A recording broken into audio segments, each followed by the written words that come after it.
বাংলাদেশে নিযুক্ত ভারতের রাষ্ট্রদূতের সঙ্গে দক্ষিণ ও মধ্য এশিয়া বিষয়ক মার্কিন যুক্তরাষ্ট্রের বিশেষ দূত ঘনিষ্ঠভাবে কাজ করতে চাইবেন এবং সে কারণেই কি প্রধানমন্ত্রী মোদী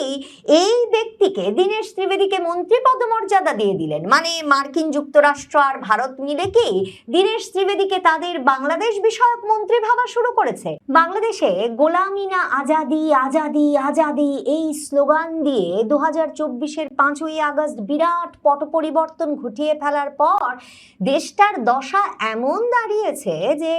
ট্রাম্পের বিশেষ দূত, মার্কিন প্রেসিডেন্ট ট্রাম্পের বিশেষ দূত ঘনিষ্ঠ বন্ধু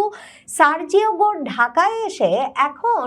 ঢাকায় নিযুক্ত ভারতের রাষ্ট্রদূতের সঙ্গে জরুরি বৈঠক করছেন। এটাকে একেবারেই কূটনৈতিকভাবে একটা অভাবনীয় ঘটনা হিসেবে অভিহিত করতেই হয়, কারণ সাধারণভাবে যে কোনো দেশের রাষ্ট্রদূতের মূল কাজ হচ্ছে ওই দেশের সঙ্গে তার দেশের সরকারের দ্বিপাক্ষিক সম্পর্ক বৃদ্ধি করা। সেখানে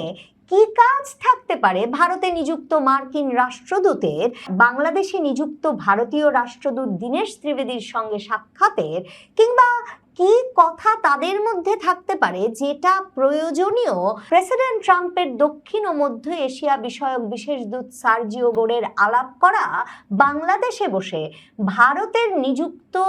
রাষ্ট্রদূতের সঙ্গে, সেটা বোঝা সত্যি মুশকিল। মানে যে ব্যক্তি দীনেশ ত্রিবেদী বাংলাদেশে এসেছেন ভারত বাংলাদেশ সম্পর্ক উন্নয়নের জন্য, ভারত বাংলাদেশ সম্পর্কের বিভিন্ন দুয়ার উন্মোচনের জন্য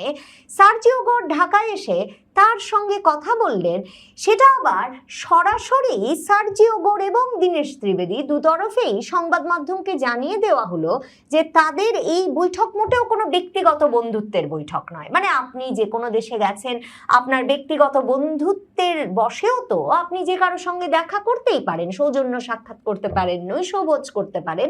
কিন্তু এই খবর এখন ভারতীয় সংবাদ মাধ্যমে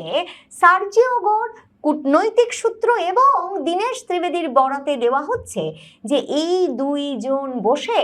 শুক্রবার সকালে বৈঠকে তারা আলাপ করেছেন আঞ্চলিক নিরাপত্তা এবং তারা আলাপ করেছেন কি করে ভারত এবং যুক্তরাষ্ট্রের সহযোগিতা বাংলাদেশের উন্নয়ন এবং আঞ্চলিক নিরাপত্তায় অত্যন্ত গুরুত্বপূর্ণ ভূমিকা রাখতে পারে। সার্জিও গোর এমন একটা কাজ যে করতে পারেন, মানে বাংলাদেশে তিনি যে কিছু বার্তা দিতে আসছেন, কঠিন কঠোর বার্তা, সেটা